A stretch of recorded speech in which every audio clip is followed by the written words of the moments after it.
warqad ka soo baxday 29 bishii February ee sanadkan xafiiska wasiirka wasaaradda difaaca Soomaaliya Xasan Cali Maxamed ayaa waxa uu ku sheegay in dawladda Jamhuuriyadda Carabeed ee Masar ay ka heshay dawladdiisu hub noocyo kala duwan leh kaasi oo tiradiisu dhan tahay 4510 isla markaana hubkani ay isticmaali doonaan ciidamada xoogagga amniga ee Soomaaliya. warqadda wasiirku uu qoray oo ah mid si qarsoodi ah loo helay ayaa waxa kale oo uu ku xusay in hubkan ay dawladda Masar ugu deeqday Soomaaliya aan dib loo sii iibin doonin loona sii gudbin doonin cid kale iyo in aanay isticmaali doonin cid aan ka ahayn ciidamada xoogagga amniga ee Soomaaliya. hubka ku xusan warqadan uu qoray wasiirka wasaaradda gaashaandhigga Soomaaliya oo u badan noocyada qoryaha dagaalka ayaa waxa ka mid ah AK47, PKM, sniper, mortar, bastoolado iyo noocyo kale oo hubka ah. geesta kale wasiirka wasaaradda gaashaandhigga Somaliland Cabdiqani Maxamuud Caateeye ayaa sheegay in dawladda Somaliland ay si adag uga walaacsan tahay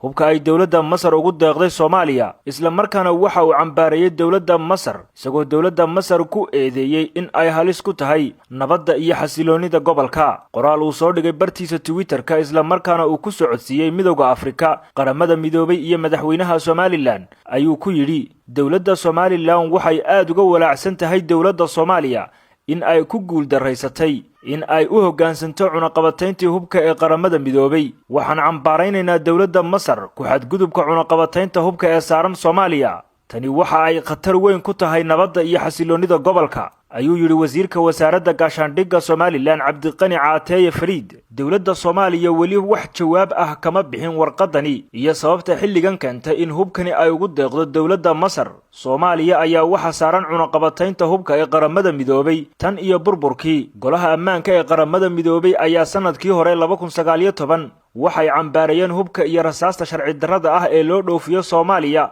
ee xadgudubka ku ah cunaqabataynta hubka ee saaran Soomaaliya.